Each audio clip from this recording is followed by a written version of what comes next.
जय बाबा स्वामी, जय आत्मेश्वर। हिमालय का समर्पण योग भाग 3 का आज 14वां दिवस है और हम हैं पृष्ठ क्रमांक 105 पर। गुरुदेव कहते हैं, इसी प्रकार लोग प्रथम तो श्री गुरु शक्तिधाम की मूर्तियों को कौतूहलवश देखने आएंगे, लेकिन बाद में वहां समर्पित लोगों का भाव देखकर वे भी समर्पित हो जाएंगे और वे कब समर्पित हो गए उसका उनको भी पता नहीं चलेगा। यह सब अपने आप ही घटित हो जाएगा, क्योंकि यह समर्पण शरीर से नहीं होगा, आत्मा से होगा। इसलिए इस समर्पण का पता शरीर को बाद में चलेगा। प्रथम बार जब कोई मनुष्य समर्पित होगा और तुम्हारी करुणा रूपी जल धारा में स्नान करेगा, फिर वह दर्शन करने नहीं आएगा, वह समर्पण करने ही आएगा और समर्पण के माध्यम से वह तुमसे समरस हो जाएगा।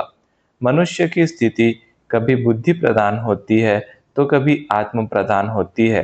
अतः उसका समर्पण स्थायी नहीं होता और उसे समर्पण बार बार करना पड़ता है। और तुम्हारी जो संकल्प शक्ति है, उसके कारण तुम्हारी आध्यात्मिक स्थिति, आत्मस्वरूप की स्थिति उस मनुष्य में चली जाएगी और वह भी उस स्थिति का अनुभव करने लगेगा। उसे भी आत्मसुख प्राप्त होगा, वह भी आत्मानंद को प्राप्त करेगा। यह सब होने वाला है। एक बहुत बड़ा जन समूह, साधकों का समूह इच्छा कर रहा है कि उनके भी जीवन में आत्मा रूपी सूर्य का उदय हो और उनका भी देह रूपी घर प्रकाशित हो। परमात्मा स्वयं ही प्रकाश के समान है। हम सभी तो केवल उसके माध्यम हैं। हम सभी के माध्यम होते हुए भी सभी को जीवन में अवसर प्राप्त नहीं होता है। यह अवसर ही महत्वपूर्ण है। प्रत्येक माध्यम यह अवसर पाना चाहता है, पर सभी माध्यमों को अवसर नहीं मिलता है। परमात्मा की कृपा में तुम्हें अवसर मिला है। परमात्मा ही स्वयं शिव बाबा के रूप में आए और तुम्हें प्रकाशित किया है। जब उन्होंने तुम्हें अधिकृत किया तो वह देखकर ही सब ने तुम्हारे प्रति अपना अपना विश्वास व्यक्त किया। जब गुरुदेव अधिकृत करते हैं तब सारा कार्य वे ही संपन्न करते हैं। हमें लगता है कि हमने किया है। अब तुम्हें इस संसार को छोड़ने से पूर्व इन 8 जीवंत मूर्ति रूपी माध्यमों को अधिकृत करना है। जीवन काल में अधिकृत करना यह महत्वपूर्ण है। यही गुरु शक्तियों की इच्छा है और यही तुम्हारे लिए आदेश भी है। इसलिए इस कार्य को संपन्न करना तुम्हारा कर्तव्य भी है। गुरु शक्तियों को अपने पूर्वानुभवों से लगा होगा कि जीवन काल में ही अधिकृत करना अधिक उचित है। यह आज के गुरु कार्य के लिए ही नहीं, भविष्य के गुरु कार्य के लिए भी आवश्यक है। क्योंकि तुम्हारा कार्य इतना बड़ा है कि उस कार्य को देखकर ही लग रहा है कि तुम्हारे जीवन के बाद भी तुम्हारी आवश्यकता लाखों लोगों को होगी और जब तुम नहीं रहोगे तो तुम्हारी प्रतिमा का निर्माण तुम्हें मानने वाले करेंगे ही।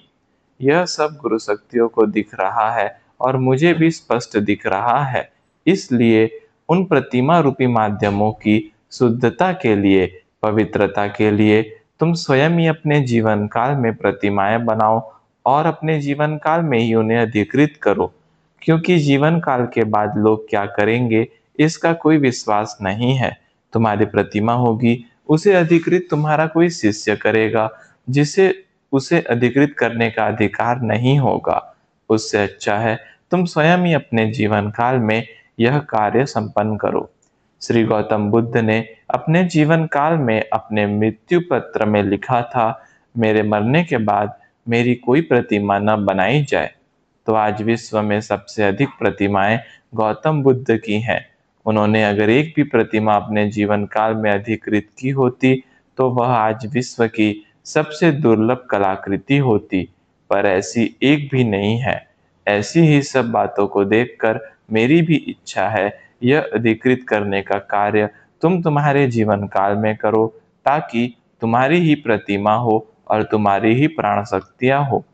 तभी वे सही अर्थों में जीवंत प्रतिमाएं कहलाएंगी, जो तुम्हारे बाद भी जीवंत माध्यमों के रूप में तुम्हारे बचे हुए कार्य को करेंगी। क्योंकि तुम्हारा कार्य बहुत बड़ा है और इसका एहसास तुम्हें भी तुम्हारे जीवन के उत्तरार्ध में होगा और यही एक मार्ग तुम्हारी आवश्यकता बन जाएगा। तुम्हारा कार्य तो तुम्हारे जीवन काल के बाद ही प्रारंभ होने वाला है।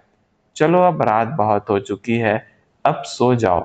गुरुदेव ने उनके जीवन का यह अंतिम संदेश मुझे दिया था। मैं भी मंत्रमुग्ध होकर उसे ग्रहण कर रहा था।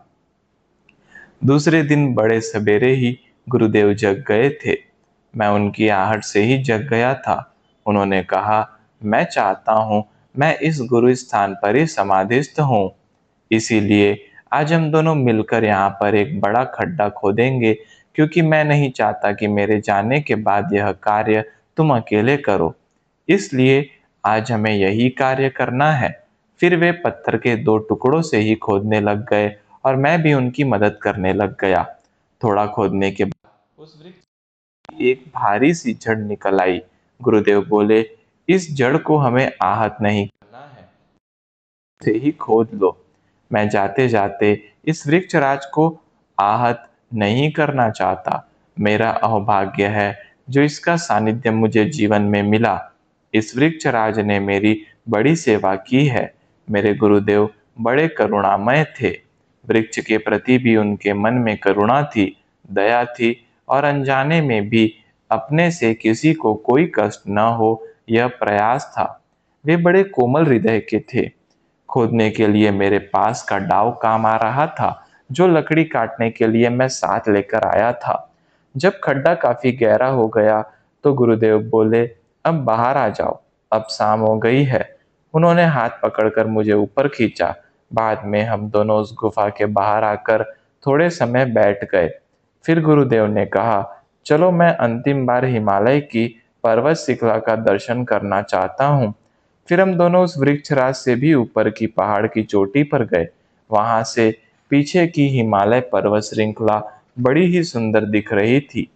वे पर्वत शिखर भी स्तब्ध थे, मानो उन्हें भी गुरुदेव के परलोक गमन की बात मालूम हो गई थी।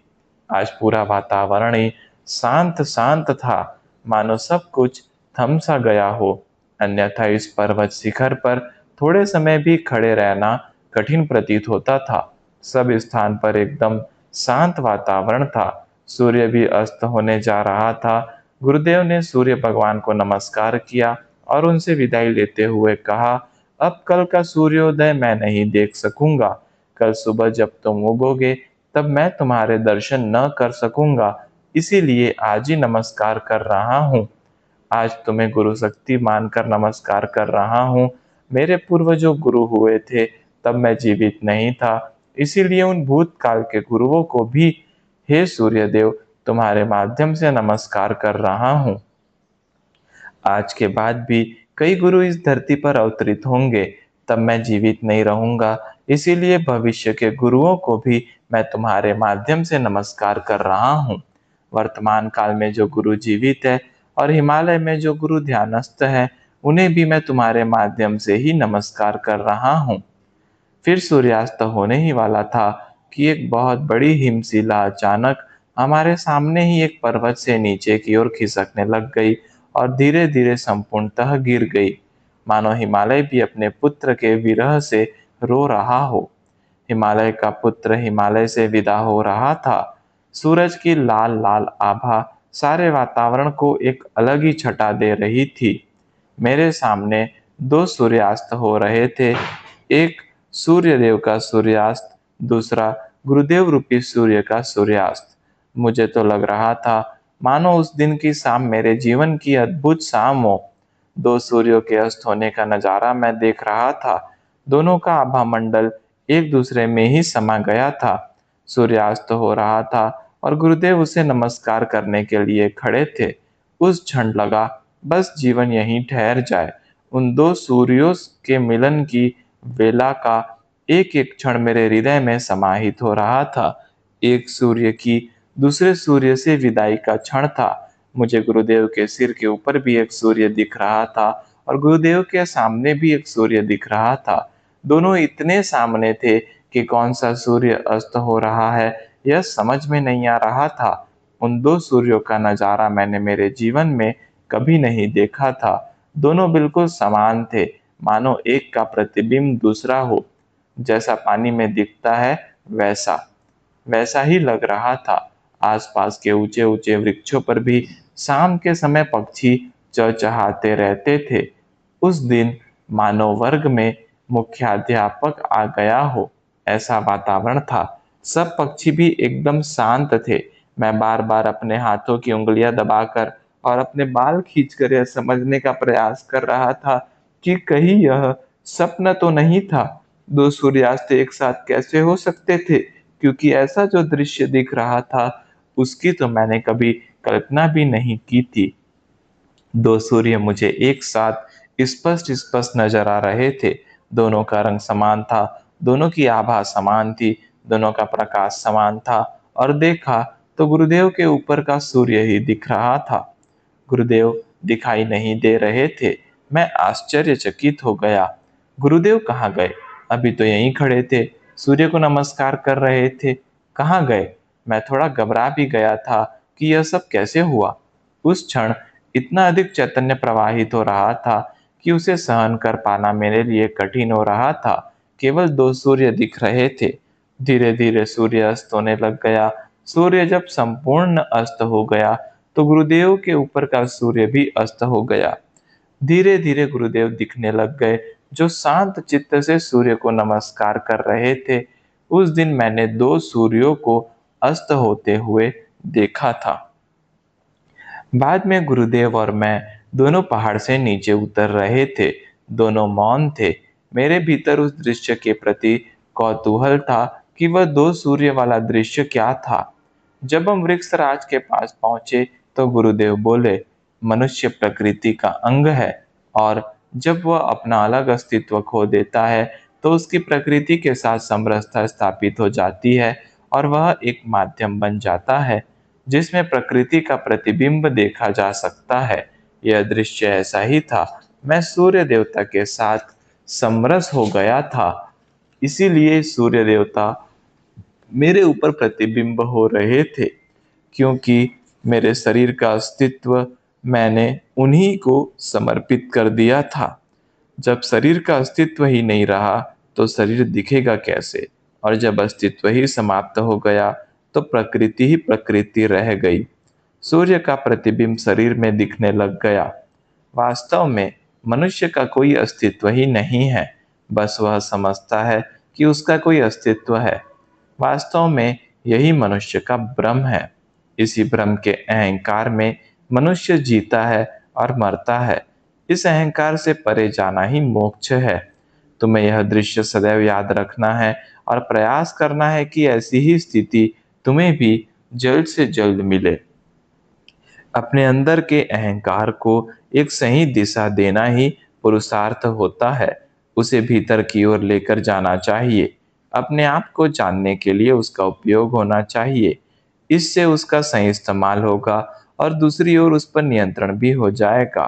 तुम जब समाज में जाओगे तो तुम्हारे ही भीतर की शक्ति लोगों की गुण ग्राहकता के कारण बाहर आएगी, तो अहंकार को बढ़ावा मिलेगा और बाहर कार्य होने से अहंकार और बढ़ेगा। प्रत्येक क्षण इसके प्रति सचेत रहना होगा, क्योंकि लाखों लोगों के तुम तारणहार रहोगे। प्रत्येक समय, प्रत्येक क्षण लाखों लोग तुमसे जुड़े होंगे और चित्त से लाखों लोग जुड़े होने के कारण उनका प्रभाव तो शरीर पर आएगा ही। प्रत्येक क्षण अपने अहंकार पर नियंत्रण रखना कार्य करने से भी अधिक महत्वपूर्ण है। अहंकार पर नियंत्रण यानी उस अहंकार की दिशा अंदर की ओर होनी चाहिए। वह बाहर की ओर हुई तो शरीर पर उसके बुरे परिणाम आएंगे।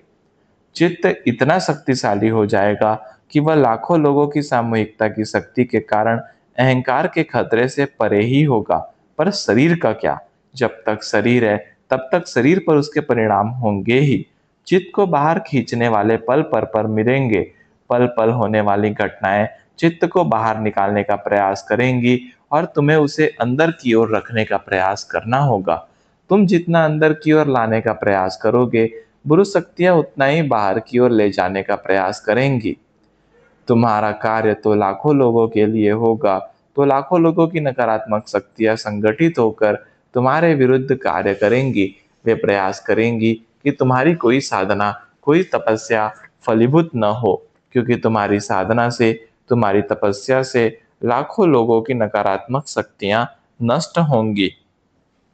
तू घबराना मत। नकारात्मक शक्तियां तुझे डरा सकती है, धमकियां दे सकती है, बुरा करेंगी ऐसा भय दिखा सकती है, पर वास्तव में वे तुझे केवल भयभीत करेंगी। बुरा वे कुछ कर ही नहीं सकेंगी, क्योंकि तेरे साथ गुरु शक्तियां होंगी। तो उनका एकमात्र माध्यम होगा। तुझे सुरक्षित करने में ही गुरु शक्तियों का भविष्य होगा। हाँ, तुझे इतना ही करना है कि गुरु शक्तियों पर पूर्ण विश्वास करना है कि मैं गुरु शक्तियों के साथ जुड़ा हूँ। जीवन में मेरा बुरा कुछ हो ही नहीं सकता है। ऐसा संपूर्ण विश्वास रखकर अपने चित्त को भीतर की ओर ही रख। तेरी रक्षा परमात्मा स्वयं करेगा, क्योंकि तू उसका ही माध्यम है। उसकी छत्र छाया में रहकर ही कार्य करना। मेरे आशीर्वाद तुम्हारे साथ है। चलो अब सो जाओ। कल सुबह जल्दी उठना है, और कल तो तुम्हें मुझे विदा भी करना है। मैं भी मेरे घर वापस जा रहा हूँ। इसीलिए जो कहना था सब कह दिया। अब रात हो गई है, तो सो जाओ। वे विश्राम के लिए चले गए। रात के समय पता नहीं कब मेरी नींद लग गई। दूसरे दिन सुबह गुरुदेव उठे। वे बाहर जाकर आए, प्रातःविधि स्नान करके वापिस आए, और बाद में उन्होंने मुझे स्नान आदि के लिए भेजा। वे समाधि के लिए बैठ गए। मैंने झरने से थोड़ा पानी लाया था, थोड़े फूल भी लाए थे। उन्होंने मुझसे पूछा, अब कोई इच्छा रह गई हो तो बता। मैंने कहा, आपकी चरण पूजा करने की इच्छा है। उन्होंने गर्दन हिलाकर अनुमति दी। मैंने पत्तों के ऊपर उनके चरण रखे।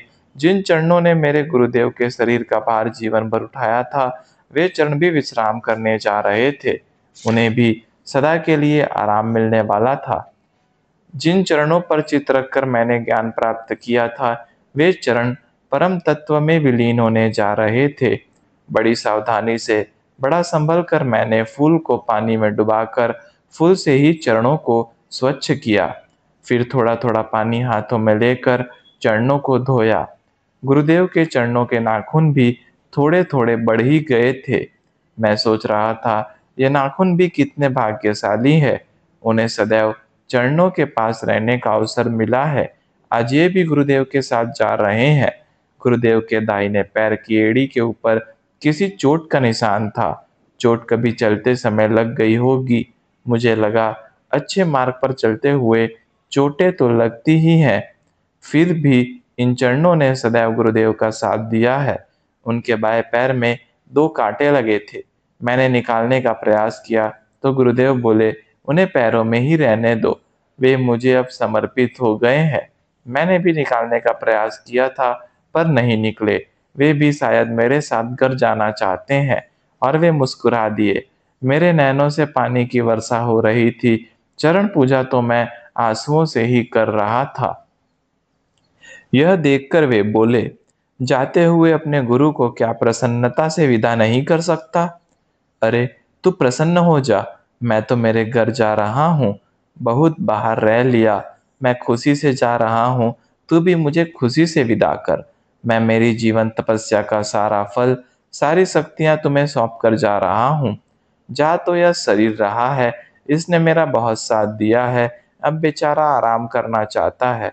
मैं शक्तियों के रूप में तेरे साथ तेरी अंतिम सांस तक रहूंगा ही। यह बात अवश्य ध्यान रखना। जा अपना गुरु कार्य करके आ। मैं तेरी अपने घर पर राह देख रहा हूँ। मैं अपना कार्य करके जा रहा हूँ। तू भी अपना गुरु कार्य समाप्त कर और आ जा। मैंने फिर फूलों और लताओं से बनाया हुआ एक हार उनके गले में डाला, पत्तों से सजाया हुआ एक मुकुट उन्हें पहनाया, और साष्टांग नमस्कार किया। उन्होंने भी मेरे सिर पर हाथ फेरा था। उन्होंने कहा, समय हो रहा है। अब मैं स्वयं ही इस बड़े खड्डे में जाकर बैठ जाता हूँ।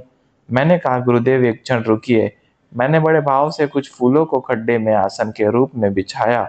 बाद में गुरुदेव ने कहा, मैं जाकर समाधिस्थ होता हूँ। मैं जब ओम का उच्चारण करूंगा, तब एक ऊर्जा मेरे भीतर से निकलेगी और तेरे भीतर चली जाएगी। उसके बाद तुम इस गड्ढे को सूर्योदय के पूर्व ही बंद कर देना, ताकि मैं मेरी यात्रा पर निश्चिंत होकर जा सकूं। जय बाबा स्वामी। जय आत्मेश्वर।